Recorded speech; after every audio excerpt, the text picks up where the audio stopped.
Well, I've done a few detective kind of dramas before. Have you? And you yes, have, I have. yeah. I've done a couple. I've been the baddie a couple of times as well in them. So yeah, it was nice to play. It was nice to play a detective who was in charge. It's all right. Why are you sorry? I didn't do that. Well, it doesn't matter. I think you could still. I've got quite a big voice. I think you could hear me. Yeah, it's been really good fun, and it was great fun working with Laura. So, yeah. You starting? Okay, I'll go. You go first. Okay. So I played Detective Annie Redford, and she lives and works in this close-knit community. She's been there her whole life, and then so suddenly this community is ripped apart by this series of brutal murders that happen very quickly, and it leaves this community frightened and devastated and shocked and suspicious of each other. And I start to work on the case, but I've never worked on a murder case before, and I'm completely out of my depth and overwhelmed, but very, very interested in doing a good job, but I'm so inexperienced. And then Siobhan's character arrives extremely professional, alert, insightful. My character is? Siobhan, Not so bit much, lazy. And my character learns so much from the way she does things, and I'm so desperate to prove myself to her, but I make a lot of mistakes, and at first I think you don't want anything to do with it, but towards the end of the series I prove myself to her, and she realises that we can work together, and we're cooperating with each other, but yeah, it's a bit of a car crash in the beginning. I don't know what I can add to that, darling. I don't know what I can add to it, because you've sort of said everything that there is to say. Yeah, my character arrives wanting to get on with the job, and thinks that this job is going to be a really simple, which sounds ridiculous, a simple murder inquiry that she's going to be able to solve and sort out within the space of 24 hours, because it's a small community. What could really be going on there that she's not going to be able to find out? And of course the case gets bigger and more complicated, and she has to give in to the fact that she needs Annie's help, because she is an insider and knows the area and knows all of the people. And Lauren knows nobody, and is actually not being helped by anybody else. Even the people that she's called in to help her out with the case, they're not really helping her, they're going against her.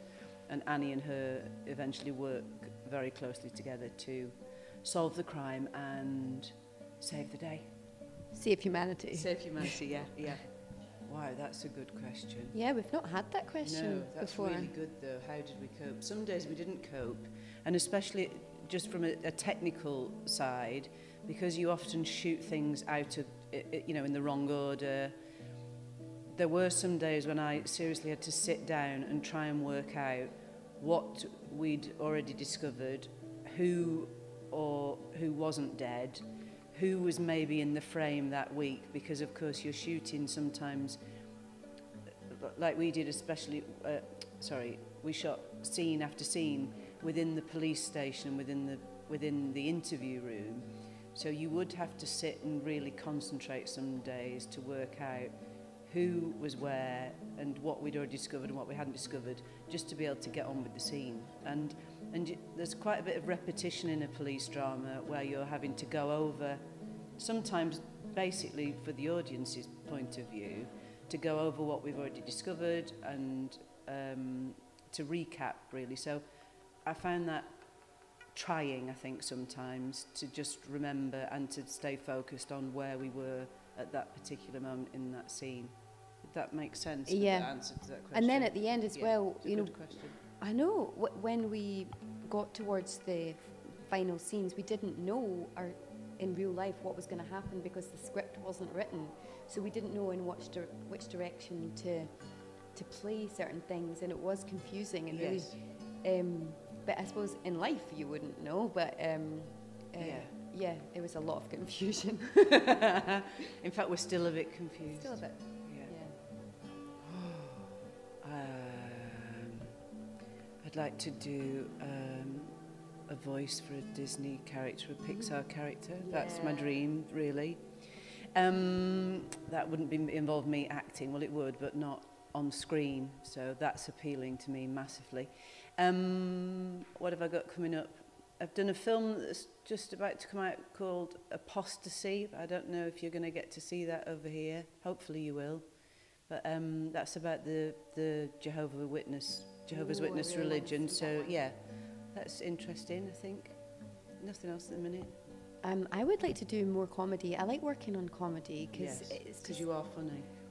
Well, she thinks I'm funny, but I know she's funny. My husband's laughing at me quite a lot. I mean, I don't know in the right way, but the next job I'm doing is a comedy. It's a comedy horror, so I'm quite looking forward to that. I've got to do lots of screaming and lots of very silly things, covered in blood, my jeans around my ankles, because they all get drugged and they don't. Anyway, it's great. It's really like funny. Last night in my room. Yeah, that's what they based it on. So I enjoy doing comedies. I don't get to do them that often, but I like the vibe on set, and sometimes they play music in between takes, and you don't have to like be so upset all the time, which, you know, when you're playing, that's exhausting. It's really. And have you heard about this Me Too thing? No. It's like any woman that's been sexually harassed or sexually abused, you can go onto the site and just the words Me Too. I mean, it's horrific. I mean, it's something that's been going on since time began. Humans do horrendous things to each other. I think it's, if anything good is coming out of it, it's that women are no longer afraid to, you know, that women don't have to be shamed or ashamed of having something horrible done to them. I think we've all experienced sexism in the workplace. I certainly have, many times. It's an everyday occurrence. So if anything good is coming out of it, it's that I think women are being less afraid to speak about it. And I mean, it seems unachievable that it would stop, but it would be amazing if it was even,